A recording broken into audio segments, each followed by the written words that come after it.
सवाल लेंगे इसके अंदर जो है worker is using the bar to pull pipes together in order to complete the connection. Worker जो है एक पुल को खींच रहा है, एक बार को खींच रहा है, पुल कर रहा है, यानी क्या किस लिए, ताकि वो कनेक्शन कंप्लीट हो सके। सही। If he apply the horizontal force F, अगर वो हॉरिजॉन्टल फोर्स यहाँ अपनी डायरेक्शन में लगा रहा है लेवर के ऊपर। Determine the moment of this force about the end A, यानी इस पॉइंट के गिर्द हमें मोमेंट निकालना है। उसके बाद क्या बोलता है, what would be the tension T in the cable needed to cause the opposite moment about point A. हमें कितनी टेंशन चाहिए होगी कॉज करने के लिए अपोजिट मोमेंट का पॉइंट ए के ऊपर। सही। तो आइए शुरू करते हैं। बहुत अच्छा सवाल है ये। मैंने इसका रफली से स्ट्रक्चर ड्रॉ कर लिया। यहाँ पे फोर्स हॉरिजॉन्टल गिवन थी। सही है। ये हमें जो है वो इधर एंगल गिवन था। यहाँ से यहाँ तक का डिस्टेंस बी है और ये ए है हमारे पास। सही। और यहाँ पे टेंशन गिवन है। तो अब मुझे क्या करना है, इस फोर्स से इस पॉइंट तक का मोमेंट बताना है। सही।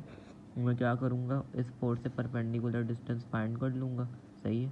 तो परपेंडिकुलर डिस्टेंस फाइंड करने की मैंने आपको शॉर्ट ट्रिक बताई है। वो क्या है कि फोर्स की टिप से आप जो है वो सर्किल बनाने की कोशिश करें। कहाँ, जहाँ पे आपको मोमेंट निकालना है। मुझे इस पॉइंट पे निकालना था ए के ऊपर, तो मैंने सर्किल की टिप से यहाँ पे मोमेंट बनाया। यहाँ से मैंने सर्किल बनाया। सही है। तो ये अब आप देख सकते हैं कि ये एंटी क्लॉकवाइज डायरेक्शन है और हमें ये वाला डिस्टेंस चाहिए। ये है हमारा परपेंडिकुलर डिस्टेंस। हमारा इस डिस्टेंस से कोई लेना देना नहीं है। तो इस डिस्टेंस के लिए मैं क्या करूँगा, ये मुझे θ1 दिया हुआ है। तो मैं अगर यहाँ से यहाँ तक रिजॉल्व कर लूँ और ये चीज़ रिजॉल्व कर लूँ, तो मुझे ये परपेंडिकुलर डिस्टेंस जो यहाँ होगा वो ही यहाँ होगा। तो आइए मैं इस ट्राइंगल को ज़रा मेरे साथ रिजॉल्व करिए आप लोग भी।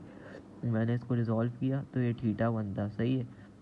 अब इसका ये वाला कंपोनेंट होगा वो बी कॉस थीटा होगा। अब ये कॉस थीटा कैसे आया, क्योंकि जो एंगल जहाँ से बन रहा होता है ना, वो वाला कंपोनेंट कॉस होता है और एंगल के सामने वाला कंपोनेंट साइन होता है। सही है।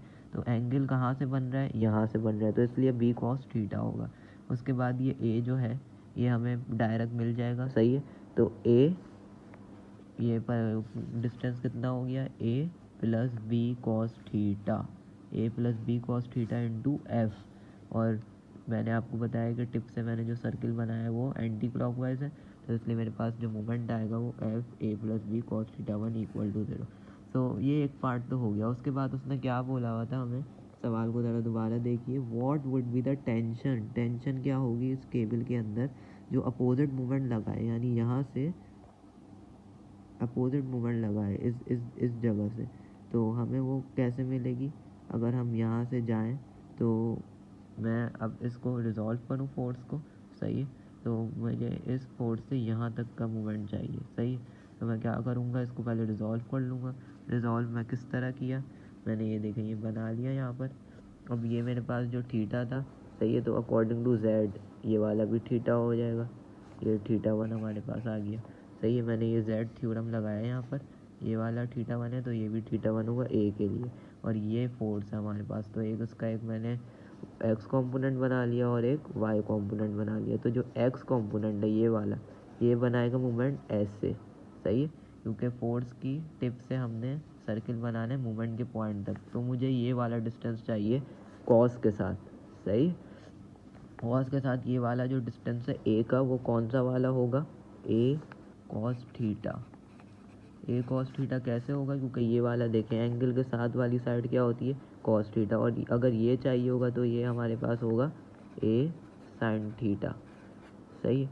तो एक्स कंपोनेंट यानी F cos θ1 multiply by perpendicular distance A cos θ1। तो ये हमारे पास आ गया टी कॉस θ2 ए कॉस θ1। ये मेरा आ गया कौन सा कंपोनेंट, एक्स वाला कंपोनेंट। सही है। और ये है कौन सा, ये हमारे पास एंटी क्लॉकवाइज है। यहाँ से आप सर्किल बनाएं तो आपको पता चल जाएगा एंटी क्लॉकवाइज है। उसके बाद हम बात करते हैं वाई वाले कंपोनेंट की, जो ये है, तो वो बनाएगा यूँ। सही है। तो मुझे चाहिए ये वाला डिस्टेंस, तो परपेंडिकुलर डिस्टेंस मेरा ये होगा। तो ये वाला कौन सा है, ए साइन थीटा। सही है। तो एफ साइन θ2 इंटू ए साइन थीटा, वो सॉरी टी लिया हुआ है अभी हमने, एफ नहीं है। एफ और टी वैसे एक ही बात है, आप एफ भी ले सकते हैं, मैंने यहाँ टी लिया हुआ है। तो मेरे पास हो जाएगा टी साइन θ2 इंटू ए साइन θ1। और पॉजिटिव क्यों आया, क्योंकि आप ये भी देख सकते हैं यहाँ से जब आप सर्किल बनाएंगे तो ये एंटी क्लॉकवाइज है, तो एंटी क्लॉकवाइज है तो पॉजिटिव साइन आएगा। तो हमने जो है वो जो है मोमेंट अपोजिट मोमेंट भी टेंशन निकाल ली टी। यहाँ से हम इसको सॉल्व करेंगे, हमें θ1 पता है, θ2 पता है, सॉल्व करेंगे तो टी आ जाएगा। सही है। और हमने जो है वो मोमेंट ऑफ ए के गिर्द भी निकाल लिया और दोनों चीज़ें हमने सॉल्व कर ली। तो आपका सवाल यहाँ मुकम्मल हो गया। उसने यही पूछा था कि टेंशन निकालनी है और हॉरिजॉन्टल मोमेंट निकालना है फोर्स का इस पॉइंट के लिए। तो आई होप कि आप लोगों को क्लियर होगा। Thank you.